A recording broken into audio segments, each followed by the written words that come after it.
Gente, eu já estou começando então, já deu 8h10, esperei 10 minutos. A Júlia vai gravar e depois eu disponibilizo lá no grupo também para quem não conseguir vir agora, tá?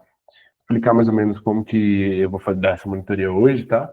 Eu separei 10 questões, tudo do Guyton, depois eu vou estar disponibilizando lá. É um livro de respostas, perguntas e respostas do Guyton, a quarta edição, o último que saiu.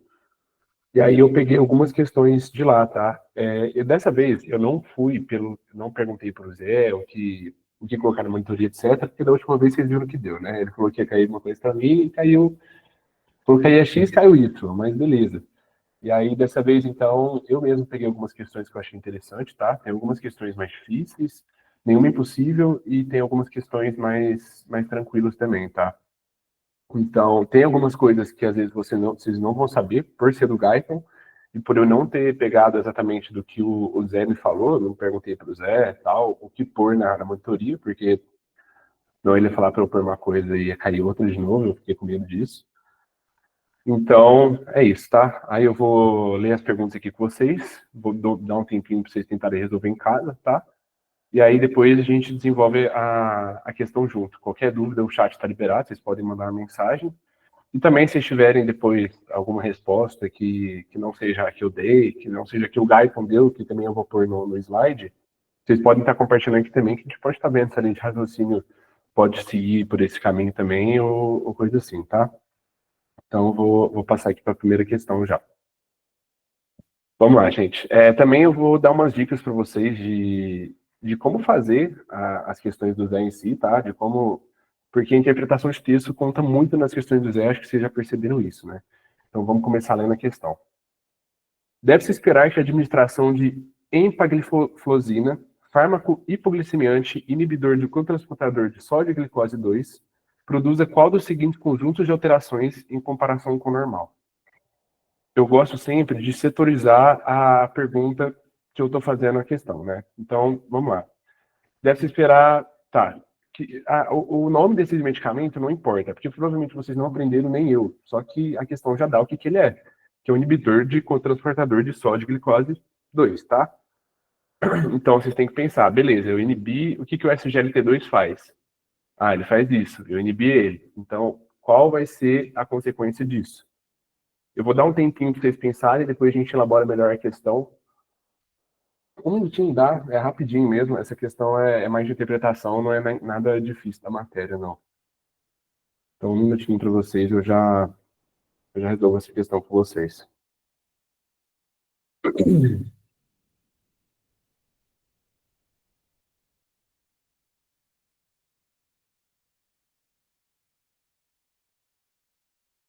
Se já tiverem chegado a uma conclusão e quiser mandar no chat a resposta de vocês também, pode mandar.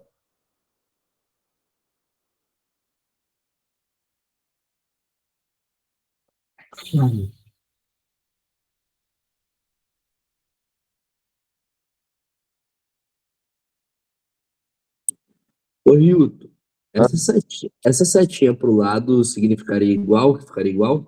É isso, que não vai haver alteração. Beleza.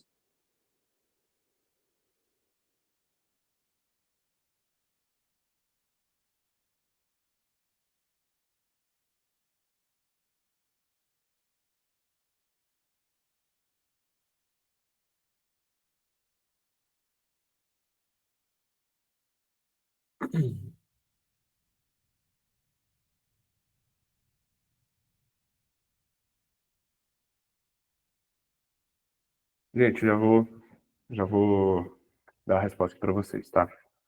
Tá, vamos lá. Então eu vou desenvolver a questão com vocês, que eu acho que fica mais fácil para todo mundo compreender, tá?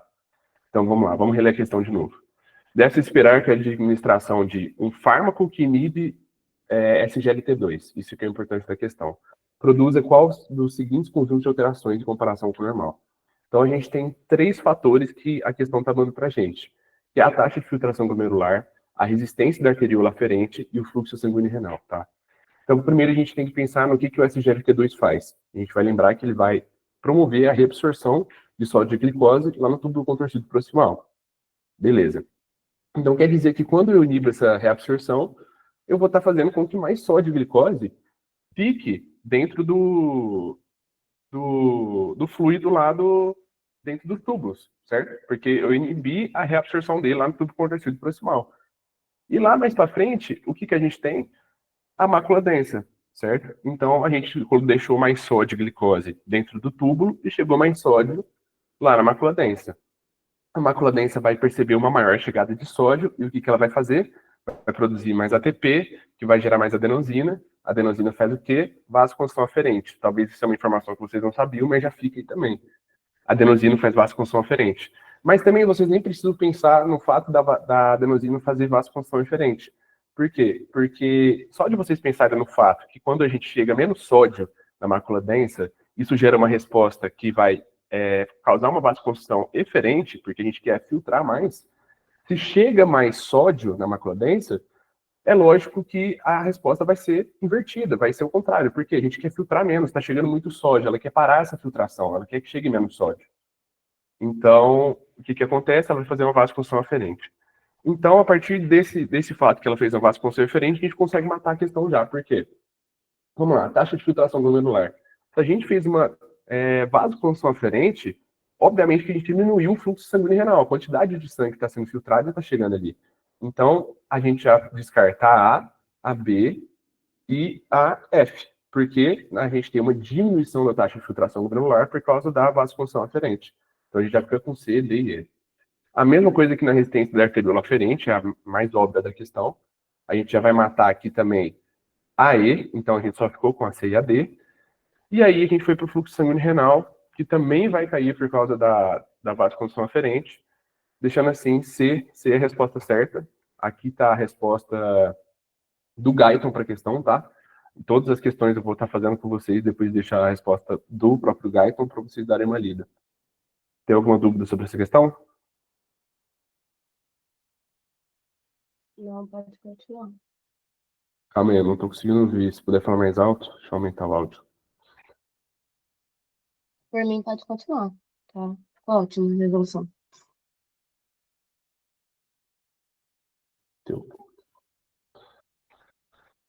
Tá, ninguém se manifestou, então eu já vou seguir para a próxima questão, tá? Vamos lá, gente. Vou ler de novo, vou dar um tempinho para vocês, depois a gente resolve essa questão junto. À medida que o líquido passa ao longo de um néfron justamedular de um indivíduo com diabetes insípido central grave e praticamente nenhum hormônio antidiurético, em que local a osmolaridade é mais baixa?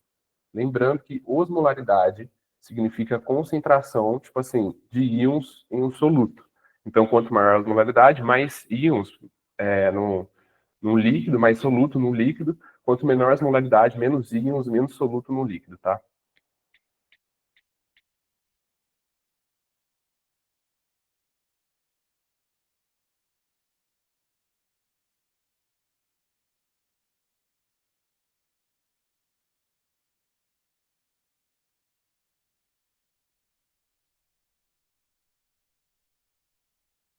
Se vocês quiserem pôr uma resposta no chat também, para verem como vocês estão indo.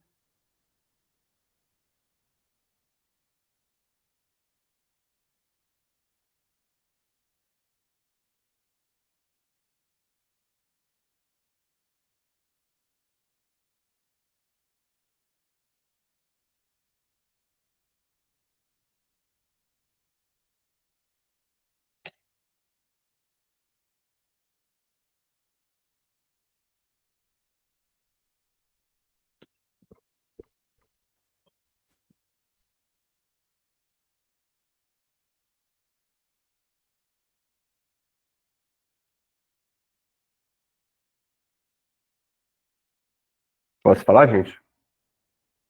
Eu dei um tempinho mais ou menos aí.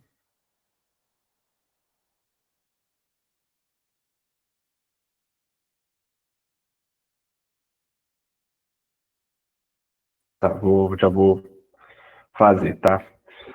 Vamos lá, gente. Ó, eu vou reler de novo. Igual eu falei, eu sempre gosto de dividir a pergunta em partes para que a gente consiga compreender melhor que a questão que a gente responda, tá?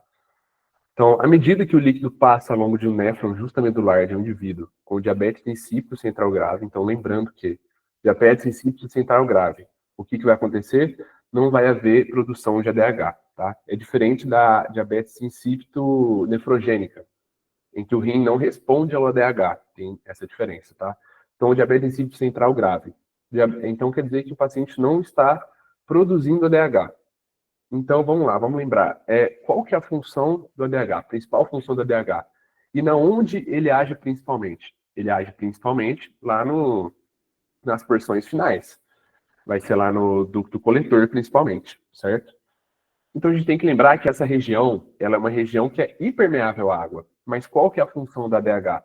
A função da ADH é fazer a translocação de aquaporinos. A translocação de aquaporinos faz com que este lugar que era hipermeável à água fique permeável à água, ocorrendo uma reabsorção de água naquele local, o que aumenta a osmolaridade, tá? Porque você está reabsorvendo mais água, logo você está deixando aquele fluido mais concentrado, com mais íons. Então, vamos ler aqui as questões e a gente vai passando. Cápsula de Bowman filtrado glomerular. O ADH não tem nada a ver, não age lá. Líquido que deixa o túbulo proximal entra na alça de Henle.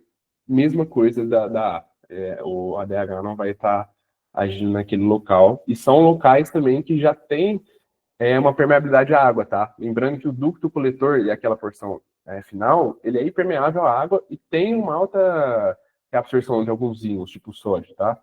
Então, apesar dele ser impermeável à água, sem a função da DH, quando ele não está agindo, ainda vai ter reabsorção de sódio e outros íons naquele local. Que não é o caso do túbulo proximal que entra na alça GL. Líquido que deixa o segmento delgado do ramo descendente e entra no segmento delgado do ramo ascendente. Mesma coisa, tá? Líquido que deixa o segmento espesso do ramo ascendente. Líquido dos ductos coletores corticais e líquido que deixa os ductos coletores. Então, vamos lembrar, o ADH ele vai agir na onde? Principalmente ductos coletores. O que ele faz? Ele promove reabsorção de água naquele local. Então, se eu inibo o ADH, eu inibo a reabsorção de água no local, vai ficar mais água no túbulo. Se ficou mais água no túbulo e continuou reabsorvendo alguns íons, quer dizer que tem menos íons naquela água, aquela água, naquele fluido que está dentro do túbulo, no caso do ducto coletor, porque a gente está falando do ADH. Então, quer dizer que o líquido que ficou nos ductos coletores, naquela porção final, está com mais água e menos íons. Isso é uma osmolaridade mais baixa, é o que a questão nos pede, e no local a osmolaridade vai ser mais baixa. Logo, a resposta é F, tá? Essa aqui é a resposta do Guyton. Vou dar um tempinho para vocês lerem, se tem alguma dúvida.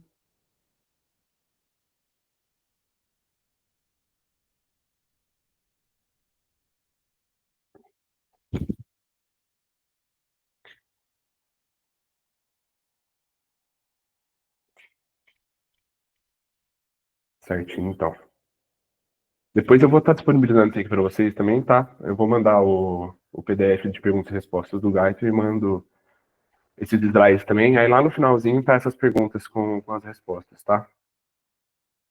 Vamos lá, gente, mesma coisa. Eu vou ler, vocês resolvem, Ô, depois a Rio, gente faz junto. Oi?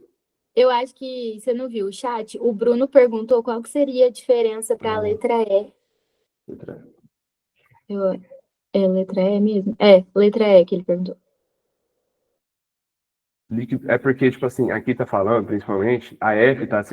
É porque, o que pergunta a questão? Qual é a osmolaridade mais baixa, tá? Então vamos pensar que, tipo assim, é uma linha de tempo, em que quanto mais você vai passando ali, quanto mais a água vai passando, mais íons vão ser reabsorvidos, tá? E nesse caso, mais água vai ficando, porque eu inibi a reabsorção. Então, a quantidade de água que está aqui veio para cá é a mesma, porque não foi reabsorvida. Mas a quantidade de íons, por exemplo, de sódio que está aqui e veio para cá, é menor, porque houve reabsorção. E o que é osmolaridade? Osmolaridade menor, né, no caso, vamos por assim. Uma osmolaridade menor seria no local onde tem menos íons de sódio. Então, óbvio que lá, aqui no começo, tem mais íons de sódio, a osmolaridade é maior, e no final, a osmolaridade é menor porque tem menos íons de sódio. Isso que faz com que seja principalmente a letra F. Você entendeu?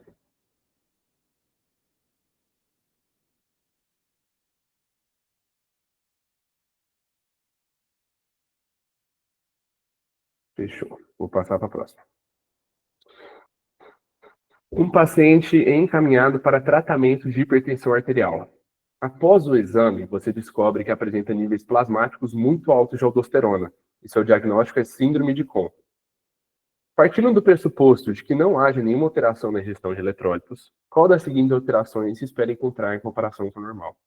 Eu queria destacar, essa questão talvez seja a questão mais polêmica que vocês vão ver hoje, tá? Porque eu acho que vai ter gente que vai discordar, mas é importante lembrar que o paciente foi encaminhado para um tratamento de hipertensão arterial, e ele teve diagnóstico de síndrome de Conn. O que isso significa? Que a síndrome de Conn já é crônica, porque ela já está há tempo suficiente para causar uma hipertensão arterial no paciente. Então, analisem o gráfico, lembrando que este paciente está com uma condição crônica de síndrome de Conn, ok? Vou dar um tempinho para vocês fazerem.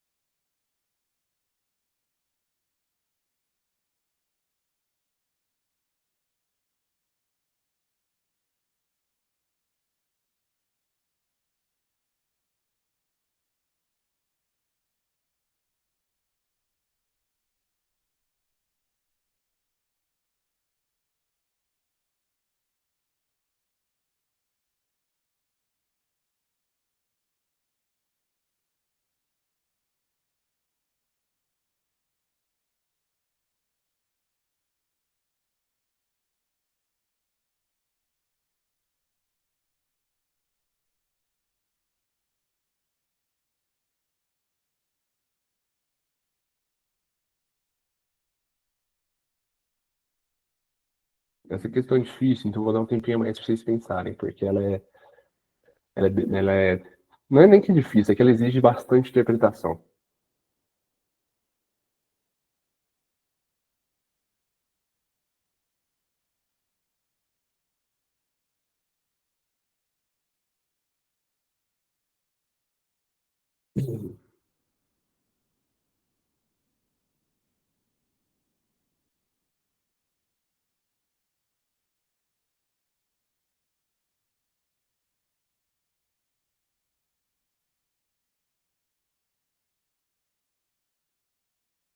Vou mandar a resposta de vocês também para eu ver se todo mundo vai ter a mesma resposta que eu acho que vão ter.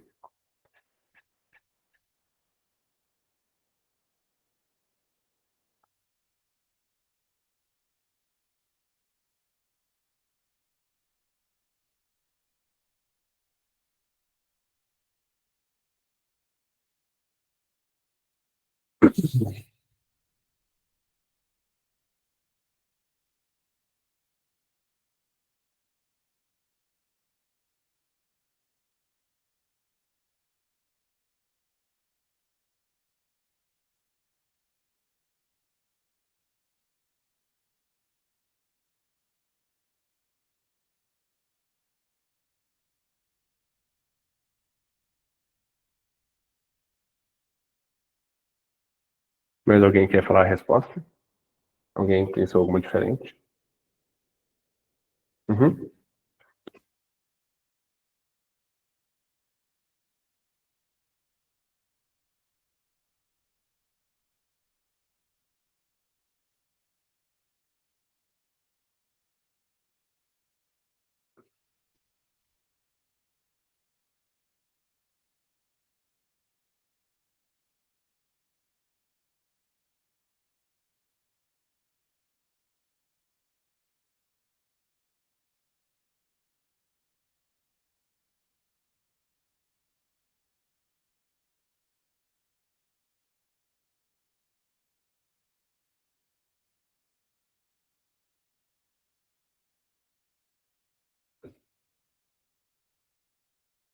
Essa é uma questão que, para mim, o Zé colocaria na prova.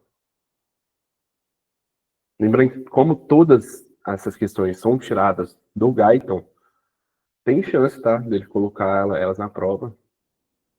Depois eu vou mandar o documento para vocês.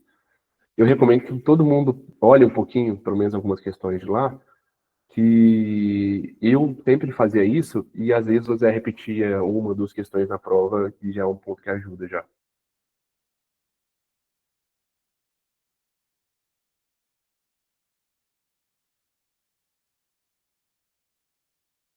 Posso explicar a questão? Tá, gente, vamos lá. Eu imagino que todo mundo tenha tido o mesmo raciocínio, tá? Mas vamos ler aqui. Paciente é encaminhado para o tratamento de hipertensão arterial. Após o exame, níveis muito altos de aldosterona, o seu diagnóstico é síndrome de Cohn. Tá, então a gente tem um paciente que está com nível muito alto de aldosterona, obviamente, e já dá para entender que o nível muito alto de aldosterona que causou a sua hipertensão arterial. Isso é importante porque você interpreta que a síndrome de Cohn já está há tempo suficiente no paciente para causar uma hipertensão arterial, que normalmente é uma comorbidade crônica, tá? Se não fosse uma comorbidade crônica, se não tivesse a questão da hipertensão arterial, a resposta dessa questão mudaria completamente. Vocês vão ver por quê. Partindo do pressuposto que não haja nenhuma alteração na gestão de eletrólitos, isso não muda nada, qual das seguintes alterações espera encontrar em comparação com o normal? Tá. Primeiro, vamos por partes, né? A gente tem aqui pH do plasma, concentração plasmática de potássio, excreção urinária de potássio, excreção urinária de sódio, concentração plasmática de renina. Eu vou começar pela renina, que a Laila falou, porque é uma questão que eu acho que fica mais fácil até de entender, tá? O que acontece? Na síndrome de Cohn, a gente tá... O que a aldosterona faz? É importante lembrar isso. Ela retém sódio e excreta potássio e hidrogênio, tá? Então, se a gente está retendo muito sódio, beleza, a aldosterona está agindo muito, tem muita aldosterona, a gente está retendo muito sódio. Vai chegar muito sódio na macrodensha e, obviamente, vai suprimir a renina. Né? A macrodensha vai parar de produzir, vai cair a renina. Isso é um feedback negativo do sistema renina, tá?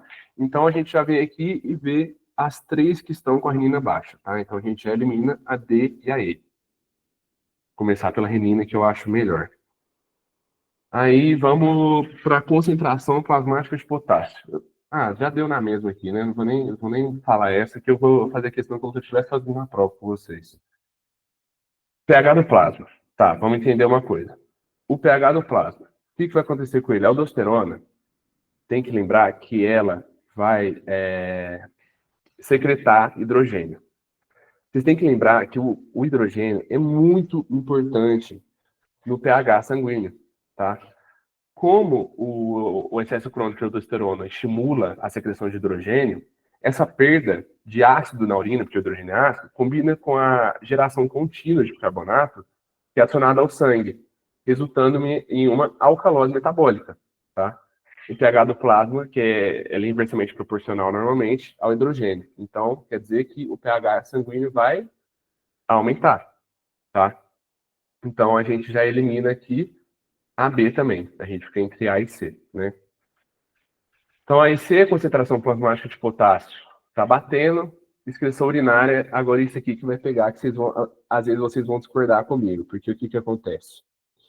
Vamos lá, gente. Por que eu falei que é importante a gente pensar que é uma condição crônica? A gente tem que lembrar que o rim, ele tem diversos mecanismos de regular essa desregulação que a aldosterona está fazendo, tá? Então, como, por exemplo, o próprio sódio, né, que está chegando muito sódio, vai acabar inibindo a própria renina e diminuir a concentração de renina. Em uma situação crônica dessa condição, na realidade, tipo assim, o rim, ele vai equilibrar, tá, a excreção na urina de potássio e sódio. Então, a resposta é B. A gente tinha que. O pH do plástico estava errado na B, na verdade. É A. Então, ó, eu acho que vocês vão ficar até tristes por causa disso, né? Porque é uma questão que o Zé colocaria e todo mundo erraria, eu tenho certeza. Porque, ó, na fase inicial, o excesso de aldosterona, ele vai reabsorver sódio, ele vai excretar potássio, vai excretar hidrogênio, e o corpo vai cometer a reter sal e água, e o volume extracelular aumenta, beleza. Só que na fase crônica, que é tipo assim, mais de 3 dias, a gente parte desse pressuposto porque falou que o paciente está com hipertensão, o aumento da pressão arterial vai ativar a natriurese, então vai liberar ANP, mecanismo compensatório, tipo assim, tem vários. Então, a excreção de de potássio e sódio vai se manter o mesmo, por ser uma condição crônica, entendeu? Não tem nem muito o que eu falar, tipo assim, eu não sei nem tanto os mecanismos compensatórios, eu falei do ANP, que é só um, só que eu vi essa questão aí no Gaia, então eu falei, velho, eu mesmo errei na hora de fazer, porque eu não tinha prestado atenção nessa questão da hipertensão, mas eu achei legal de colocar essa questão para vocês entenderem essa questão. Acho que essa é uma coisa que o Zé pega muito, né? De colocar as coisas como crônica ou aguda, isso diferencia muito normalmente na, na forma como a doença se desenvolve numa pessoa. Vocês entenderam certinho? Vocês têm alguma dúvida em relação a essa questão?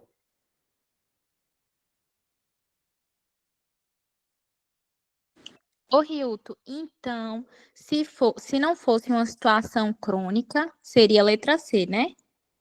Isso, exatamente. Por quê? Porque não teria Entendi. equilibrado. Não teria tido esse equilíbrio ainda. Então, a aldosterona estaria agindo normalmente. Ela excretando sódio, né? Quer dizer, excretando sódio e aumentando a reabsorção. E aí ficaria nessa aqui, né? De aumentar a excreção de potássio e diminuir a excreção de sódio, porque ele está reabsorvendo. Aí só por ser uma questão crônica que igualaria. Entendi. Obrigada, viu? Vocês entenderam? Mais alguém tem alguma dúvida? Que é uma questão assim, igual eu falei, não é difícil, né? É questão de realmente pura interpretação, porque ela é bem chata. Por isso que eu acho que é uma questão que o Zé colocaria facilmente na prova.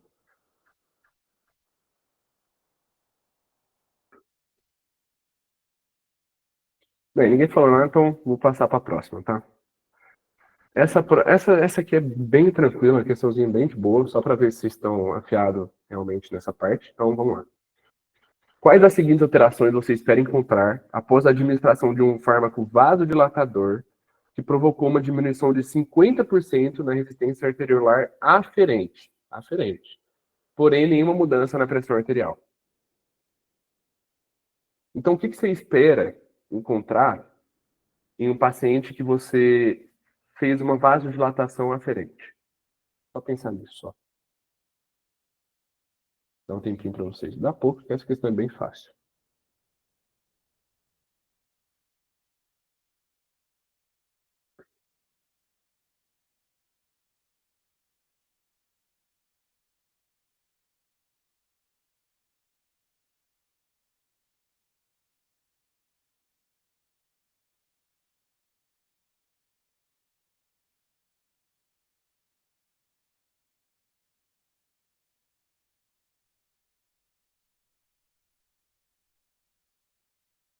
Se vocês quiserem mandando o que vocês responderam nessa.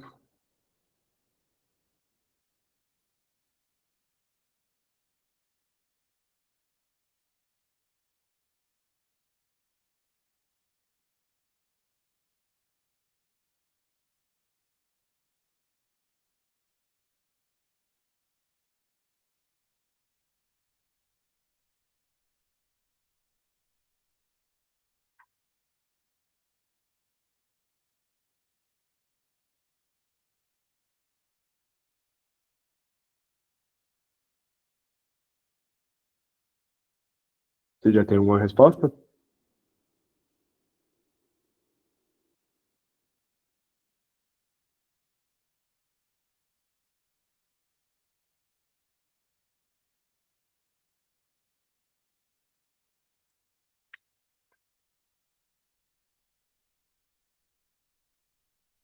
Posso passar a resposta?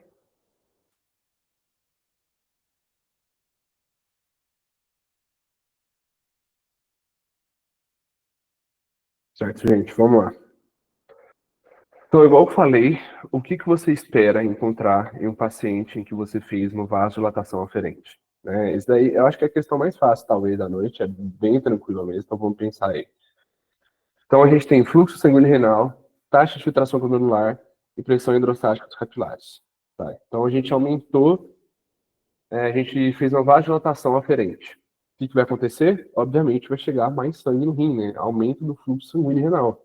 Então, a gente já elimina A e B. Quando a gente aumenta o fluxo sanguíneo renal, vai estar chegando mais sangue no capilar. O que isso vai fazer? vai aumentar a taxa de filtração, porque vai estar chegando mais sangue de lá dentro capilar. Então, aumenta a taxa de filtração glomerular. Continuamos com C, D e E. E aí, ao final, pressão hidrostática capilares pertubulares. Mesma coisa, chegou mais sangue no capilar.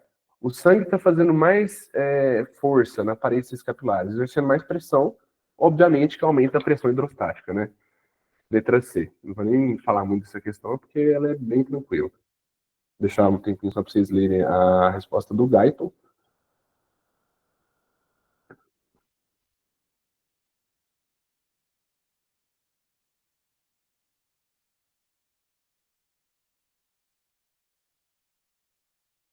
Então vamos lá, passar para a próxima. Uma paciente apresenta hipernatremia inexplicável. Sódio plasmático 167 e queixa-se de micção frequente e grandes volumes de urina. Então, uma paciente está com hipernatremia e está com poliúria, está fazendo muito xixi, grande volume de urina.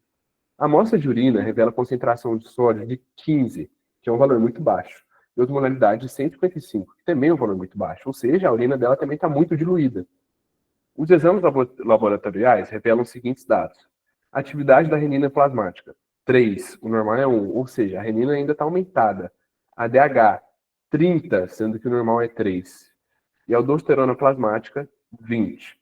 Qual das seguintes alternativas a seguir é a razão mais provável da hipernatremia desse paciente? Eu tenho medo, talvez, de vocês não saberem a resposta dessa, por questão, às vezes, do Zé não passou, mas eu acho que ele deve ter passado, sim. Não passou, tem a ver com uma coisa que ele falou para vocês que vai cair, então eu pus, de qualquer forma, daqui a pouco eu desenvolvo e respondo vocês. Dá um tempinho para vocês fazerem.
E vocês já têm alguma resposta?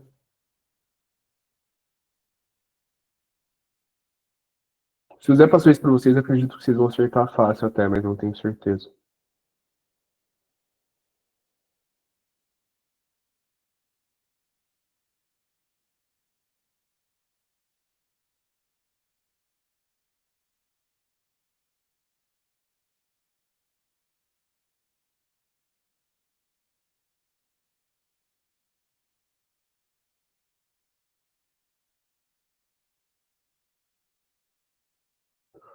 Tá, vamos lá, vou começar. Primeiro eu vou responder, Miss, por que não é D, tá? Vou começar pela sua, que já ajuda a entender a questão como um todo. Você pensou você pensou na propriedade de ADH, porque obviamente o exame clínico, o exame mais gritante aqui é o EDH, né? Que está 10 vezes acima do normal. Só que o porquê que não é o ADH? O que o ADH faz? Reabsorve água, tá? Como que a pessoa estaria com uma síndrome da secreção apropriada de ADH, tendo volumes muito grandes de urina e osmolaridade muito baixa na urina? Ou seja, urina muito diluída, que é exatamente o contrário que o ADH faz, e grandes volumes de urina. É completamente o contrário que a ADH faz. É isso que faz a gente matar essa questão. Por quê? Vamos ler de novo. Ela está com uma hipernatremia. Eu vou resumir, vou dar uma enxugada na questão para vocês entenderem melhor. Ela está com uma hipernatremia, que é pela quantidade de urina que ela está tendo, que é pelas modalidades de urina que ela está tendo, né? Ela está eliminando muita água, por isso a hipernatremia. E o ADH dela está muito alto. Isso faz a gente pensar o quê?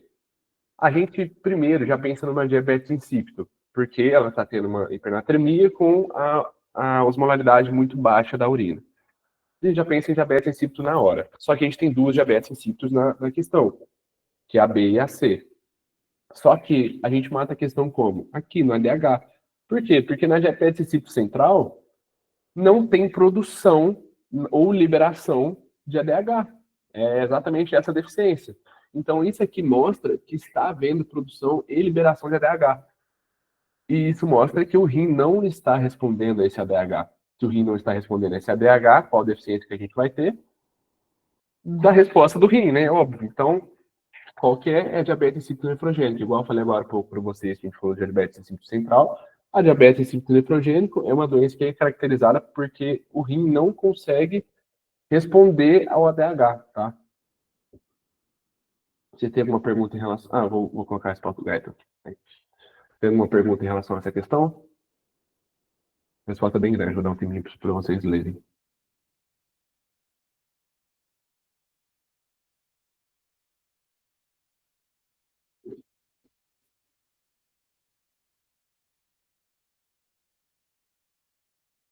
Sim, exatamente. Bem, o que a renina faz? Ela vai ativar o sistema renina-angiotensina. O sistema renina-angiotensina, ele vai dar natriúria, ele vai dar poliúria ou polidipsia? Ele vai reter água, né? Então não vai dar poliúria.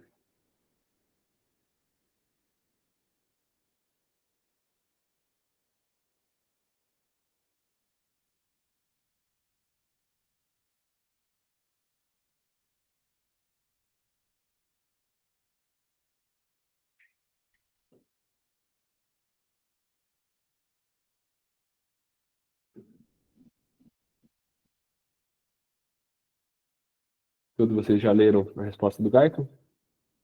É importante vocês lerem, gente, porque às vezes eu expliquei de uma forma que vocês não entenderam, e aí a resposta do Guyton tá certinho de acordo com a questão.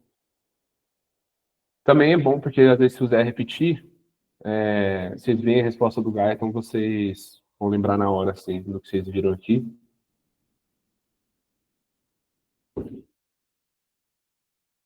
Vou passar para a próxima questão, então. Vamos lá.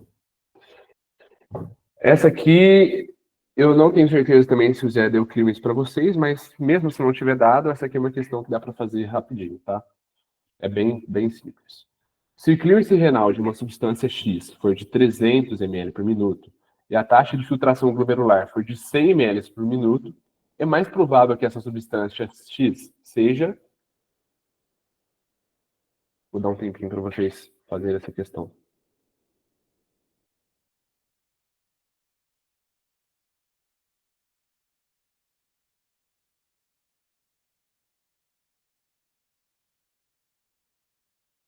O Zé deu alguma coisa de clearance para vocês? Se vocês puderem ter me mandando... Não deu ainda, não. Mas acho que dá para fazer, mesmo não tendo dado. E não duvido nada que ele põe na prova, né? Do jeito que ele tá.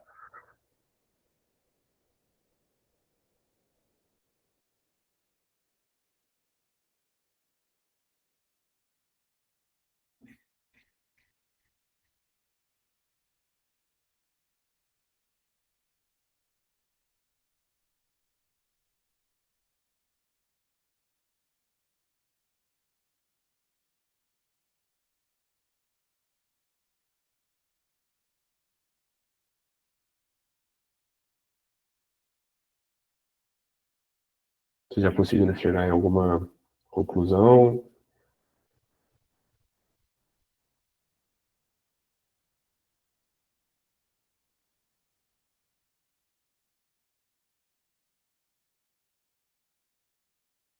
Gente, eu vou passar aqui então, tá? Ó, vamos lá. Eu sei que já tem bastante gente que viu coisa na frente, e até por isso que eu sei que já tem bastante gente que sabe o que é clearance, né? Falaram que ele não deu, Mas do jeito que ele tá, eu não duvido nada que ele vai colocar isso na prova também, tá? Por isso que eu não perguntei muito pro Zé o que ele passou ou não passou ainda para vocês. Mas vamos lá. O que é clearance? Vou dar uma explicada bem simples para vocês. Clearance é o quanto de uma substância vai ser secretada na urina, tá? Então, clearance, por exemplo, é um exame em que normalmente a gente usa, vamos colocar aí uma coisa que é quase 100% secretada. Fala uma coisa que alguém manda aí uma coisa que é quase 100% secretada. Isso daí também é uma coisa que você já tem que saber já. Creatinina. Tá, creatinina, vamos lá. Creatinina. Creatinina, ela é 100% secretada. Então, usando a creatinina de exemplo. O que ela é filtrada, ela é secretada, tá? Então, vamos supor que o filtrado dela seja 100 e o clearance dela seja 100. Ou seja, ela foi filtrado 100 e foi secretado 100, tá? Só para vocês entenderem mais ou menos o que é. Então, de acordo com isso, a gente vai fazer a questão agora. Se o clearance de uma substância for 300, ou seja, essa substância foi secretado 300 na urina, tá? Mas a filtração foi de 100, é mais provável que essa substância seja, ou seja, a substância foi secretada 100, só que só filtrou 100. Então, da onde veio os outros 200? É isso que a questão está perguntando. É mais provável que a substância X seja, aí vai ter lá, filtrada livremente. Não foi filtrada livremente, porque se fosse filtrada livremente, teria sido secretado 100, ou seja, equilíbrio de 100 e filtrado de 100, ligado às proteínas plasmáticas. Nada a ver também, né? Agora, secretada aí sim, por quê? Porque ela foi filtrada 100, só que houve secreção dela ao longo do túbulo, e foi acumulando, que foi, deu esses 200 aí, que chegou em 300 do clearance renal, tá? Essa é a resposta do Guyton. Vocês entenderam o que é, mais ou menos? Ô, Hilton, então Ah, 200 foi secretado, né? isso, Ah, exatamente. entendi. Entendi, obrigada. 100 foi filtrado E e 200 300 foi secretado. secretado. Uhum. Glicose também é um dos exemplos que é quase 100% filtrado. Por isso que a gente não... Secretado, né? Por isso que a gente também vê a glicose na urina. Pode falar.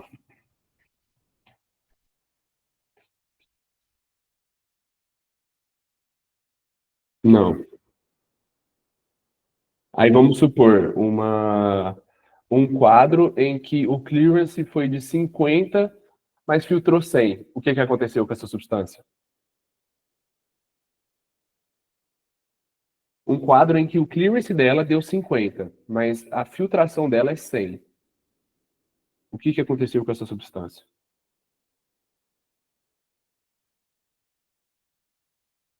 Sim, foi reabsorvida, exatamente. Porque filtrou 100, mas chegou menos na urina. Então, o que aconteceu com ela? Foi reabsorvida para dentro do sangue. Mais alguma dúvida em relação a isso, gente? O clearance é isso, tá? É bem básico mesmo. Depois o Zé vai passar a fórmula para vocês, mas isso não é pertinente para agora. Pode falar.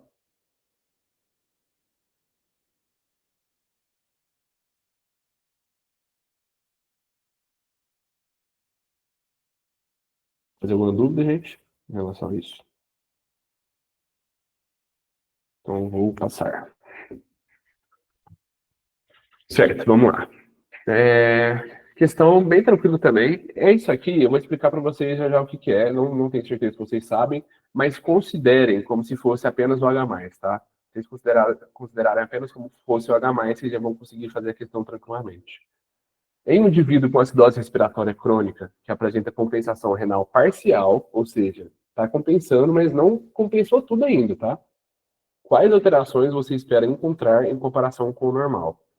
Da excreção urinária de amônio, isso é amônio, tá? Mas pode considerar como H+, se vocês conseguem fazer a questão. Da concentração plasmática de bicarbonato e do pH urinário. Eu coloquei essa questão aí por causa do bicarbonato, mas o H+, é prático. O amônio é literalmente o H+ sendo secretado em forma de amônio, tá? Só isso. Então pensem como se fosse o H+ aqui no lugar do amônio, que esse é NH4, tá? Não tem vinho para vocês fazerem.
Conseguiram resolver, gente?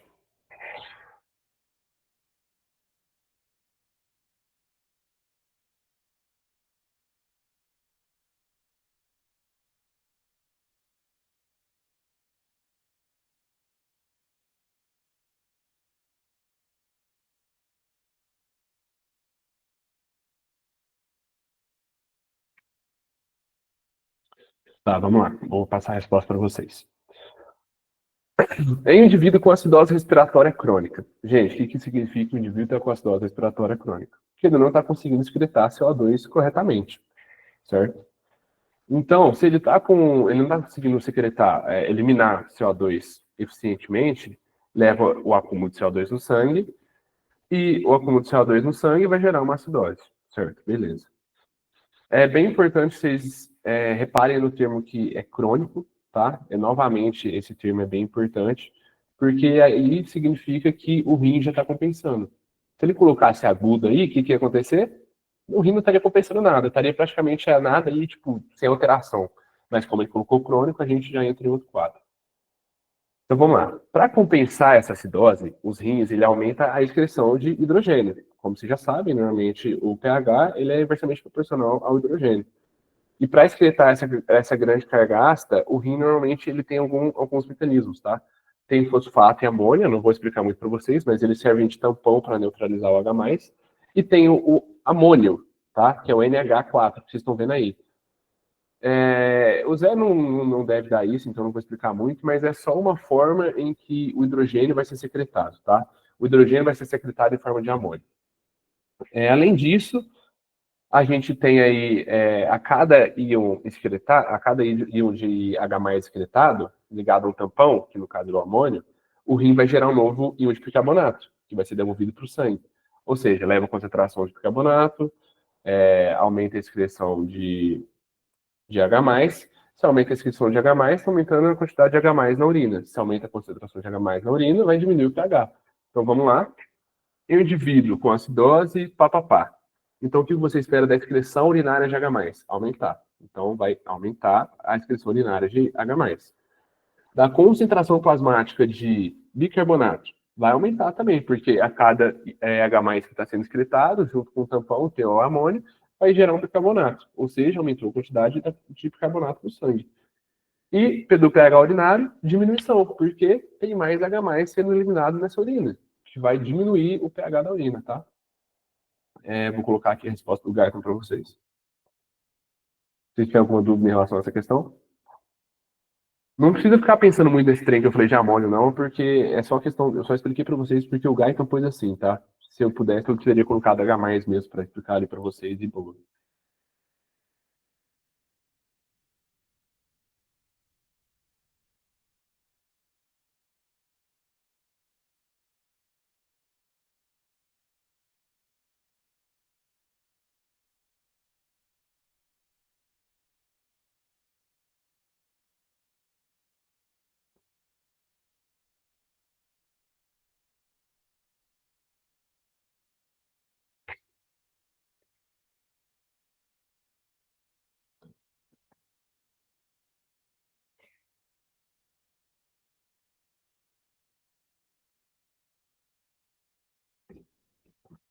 E aí, gente, pode passar? Vocês têm alguma dúvida?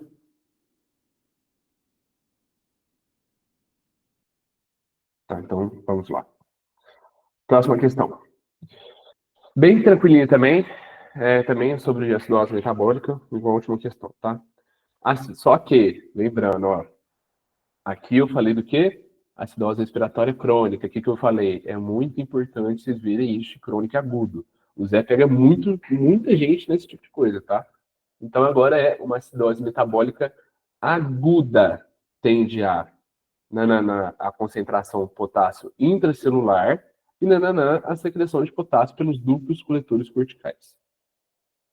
Vou dar um tempinho para vocês responderem, lembrando que agora é uma resposta aguda, tá?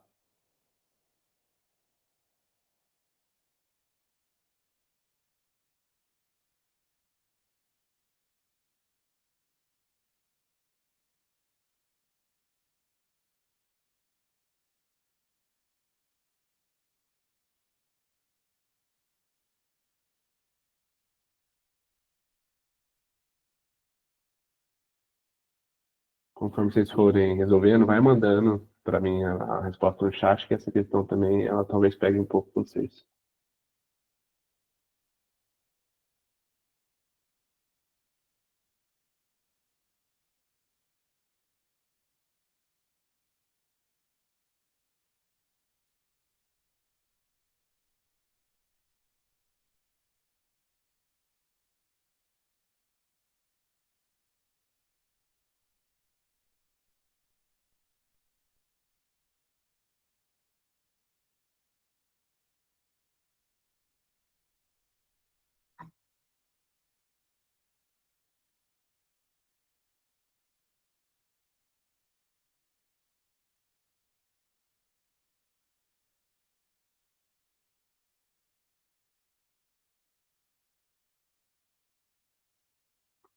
Não, o tipo de acidose não vai impactar em nada nessa questão, não.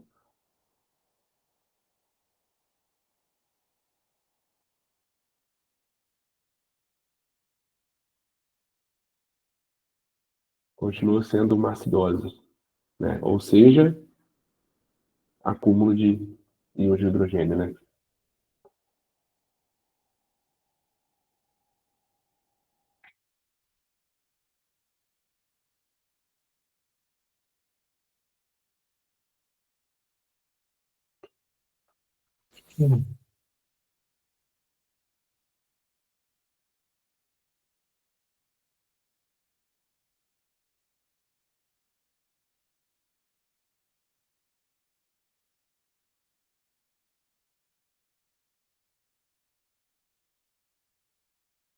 Tá, vamos lá. Então, eu vou fazer a questão aqui agora com vocês, tá? A acidose metabólica aguda tende a concentração de potássio intracelular. Então, primeiro, vocês acertaram que é diminuir. Então, por quê? Se a gente teve um aumento da concentração de íons de hidrogênio, o que caracteriza uma acidose, o íon de hidrogênio, o que ele faz? Ele inibe bomba de fósforo de potássio TPase, tá? Então, ele vai fazer com que gere uma dificuldade do potássio estar entrando dentro da célula, fazendo com que ele fique mais fora da célula. Então, a quantidade de potássio intracelular, ou seja, dentro da célula, vai diminuir. A gente já iria eliminar a B, a E e a F, né? A gente só ficou com a C e a D aqui, que está escrito diminuir. Agora, secreção de potássio pelos ductos colutores corticais, ou seja, secreção de potássio na urina, tá? O que vai alterar? Primeiro, eu vou explicar como funciona normalmente a secreção do potássio para a urina em uma condição normal, tá? A concentração intracelular de potássio gera um gradiente químico normal, em que o potássio difunde passivamente para fora da célula e para o lumen tubular, tá? Isso vocês já sabem. Essa difusão ocorre através de canais de potássio específicos na membrana luminal, como o RONC. O que é RONC? Canal de potássio medular externo renal, tá? Ele que vai ser um canal de potássio específico na membrana luminal. Então, ele que vai ser responsável por estar fazendo com que o potássio chegue na urina, ok? Só que o que acontece? O excesso de hidrogênio inibe a condutância, ou seja, a abertura dos canais de RONC também nessa membrana. Ou seja, o potássio também não vai sair da célula para o lumen, mesmo que o gradiente seja favorável, fazendo com que diminua a excreção de potássio pelos ductos coletores corticais. O que faz com que diminuir é a letra D a correta. Vou estar colocando aqui para vocês a resposta do Beto.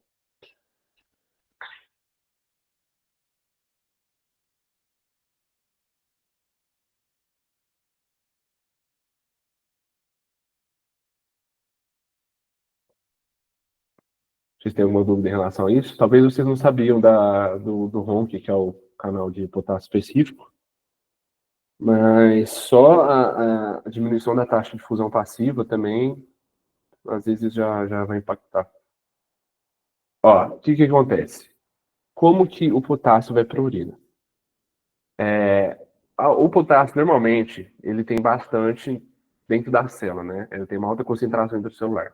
Isso gera um gradiente químico que é favorável para que o potássio se difunda passivamente para fora da célula, certo? E para o lumen tubular, ou seja, lá na urina. Essa difusão, ela ocorre através de canais de potássio específicos. Esses canais de potássio específicos, como o RONC, que é R-O-N-K, tá? Canal de potássio medular externo renal. Ele fica na membrana luminal, ou seja, para o lado da urina, certo? Esse canal é o que vai transportar o potássio do lúmen para o lado da urina, tá? E o H+, o que ele faz? Ele inibe a abertura desses canais na membrana. Ou seja, tem uma passagem de potássio, tá tendo uma passagem de potássio, e vai o H+, ele inibe a abertura do canal que o potássio está passando para a urina. Aí já não vai passar para a urina mais e vai diminuir a excreção dele na urina.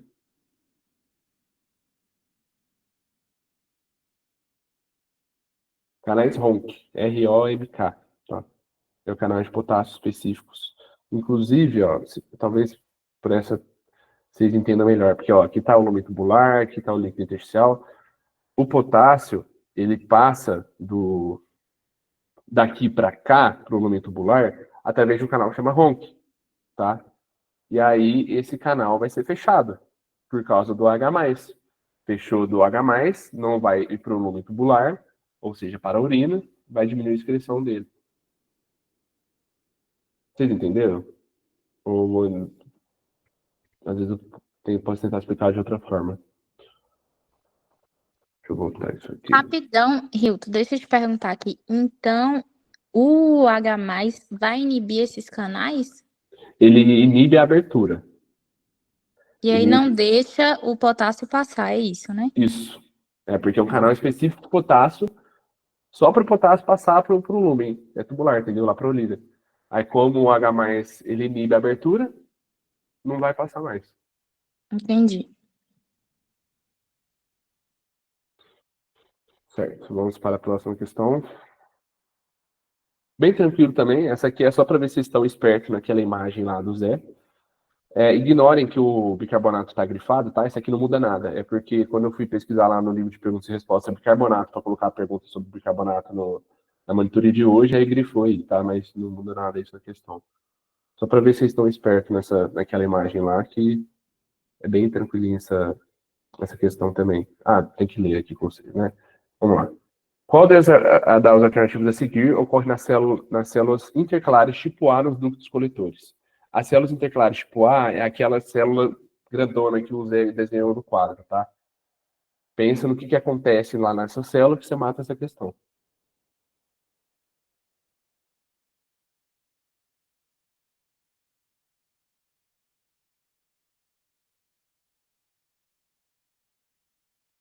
Já vou mandando a resposta também, que essa eu acho que todo mundo vai acertar. Vamos lá lembrar da anidrase carbônica, do H+, o ácido. Daí tudo você tem que lembrar para essa prova.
Certo, vamos fazer lá a questão então. Gente, eu vou já passar aqui para essa imagem. Ó. Aqui está a resposta do sim é A, mas vou passar aqui para essa imagem, que aí a gente dá explicado certinho. Essa é aquela mesma imagem que o Zé fez no quadro, tá? Só que essa aqui é do Guyton, do livro de respostas. Então, assim a gente já consegue definir a resposta, né? Então, vamos lá. Secreção de H+. Então, vamos ver o que acontece com H+, aqui. H+, a gente tem dois fatores principais. Bomba de prótons, né? Bomba de prótons utiliza ATP para jogar o H+ para dentro da urina contra um gradiente químico. E a gente tem a bomba de hidrogênio e potássio ATPase, né? Em que vai roubar um potássio da urina e jogar um hidrogênio lá para dentro. Beleza, não é surpresa para ninguém, né? Então vamos lá, secreção de H+. Reabsorção de bicarbonato. Isso aqui vocês têm que lembrar certinho, né? Entrou CO2, gerou aquela reação aqui, a hidrase carbônica, vai formar o ácido, ácido carbônico, se eu não me engano, até esqueci o nome do ácido, é carbônico? É ácido carbônico. O ácido carbônico é instável, vai dividir em bicarbonato e hidrogênio, o hidrogênio vai sair para a urina através desses dois mecanismos, e o bicarbonato, ele vai ser reabsorvido aí, né? E a outra é reabsorção de potássio. Reabsorção de potássio acontece exatamente pelo que eu acabei de falar, que é a bomba de hidrogênio potássio ATPase, em que vai jogar um hidrogênio para a urina e um potássio para dentro. Então, reabsorção de potássio. Vocês têm alguma dúvida em relação a essa imagem?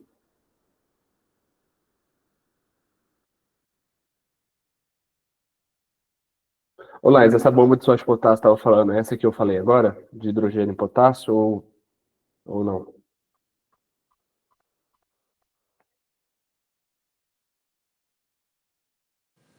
Ryuto, você pode explicar mais um pouquinho sobre essa de hidrogênio e potássio? Ó, essa reabsorção de potássio tem a bomba de hidrogênio e potássio ATPase na membrana luminal, que é a membraninha aqui, certo? Ao secretar um hidrogênio, essa bomba, a célula transporta um potássio do fluido tubular para o seu interior. Aí o potássio difunde através de canais da membrana basolateral para o sangue. Não tem muito o que explicar, é literalmente só tipo, como se fosse uma bomba de sódio de potássio, só que ele troca hidrogênio com potássio, né? E ela utiliza ATP também, né? Como forma de energia para estar fazendo essa troca. Não tem nenhum segredo em relação a isso, não. Só pensar que é uma bombinha de, ao invés só de potássio, hidrogênio e potássio aqui. Entendeu? Sim, Ryuto, entendi. Obrigada. Fechou. Então, vamos. Acho que é a última questão. Última questão. Uma questãozinha sobre diuréticos, que provavelmente vai cair na prova, né? Questãozinha sobre diuréticos, vocês vão ter que estar afiados para diurético nessa prova. Vamos lá. Qual das afirmativas a seguir está incorreta? Não tem nem muito que eu ler, já vou deixar vocês fazerem essa questão e já a gente já passa a resposta dela.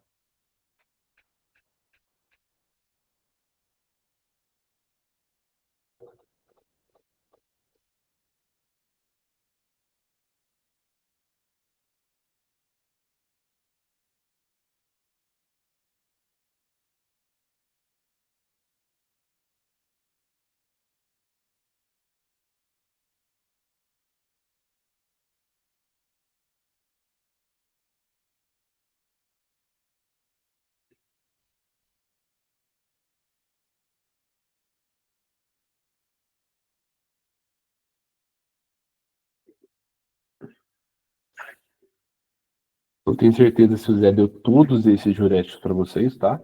Mas dá para vocês fazerem tranquilo, que a resposta está bem óbvia.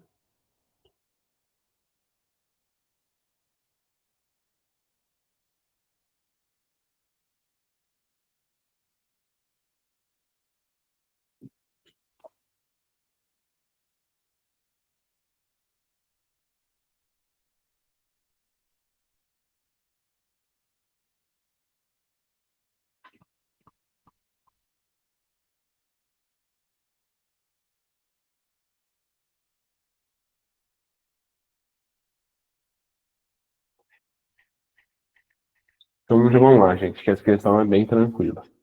Eu não vou nem ler muito aqui, porque é simplesmente o que está certo, né? Então, os inibidores da anidrase carbônica tendem a provocar acidose metabólica.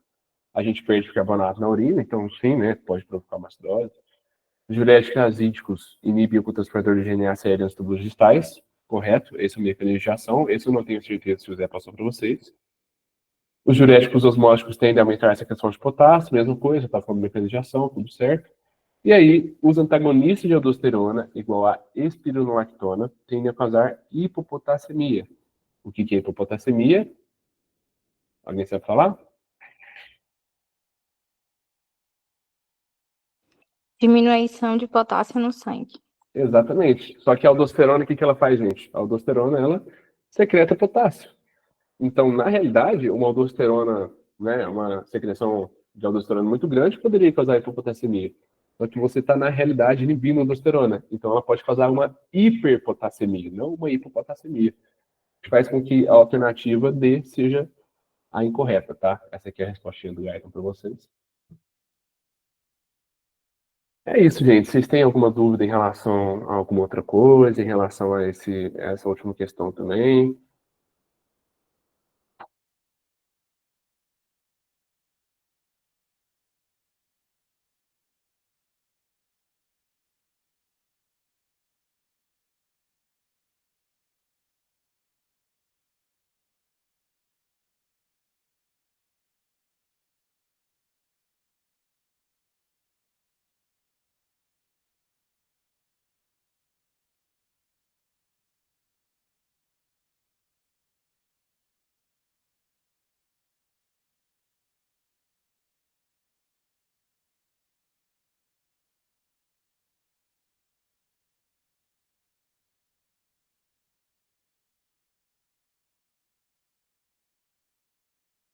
Qual que você falou que talvez você tenha notado errado?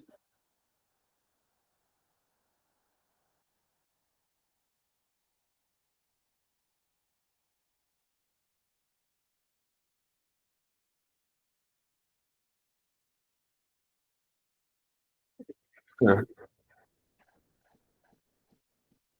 Você falou do contorcido proximal, né? É porque, tipo assim, na realidade, o diurético tiazídico, ele tem como alvo principal a porção inicial do tubo contorcido distal. Então, tipo assim, tá do ladinho ali, né, do final do proximal. Então, às vezes, ele pode ter confundido, ou às vezes os dois podem estar certo também.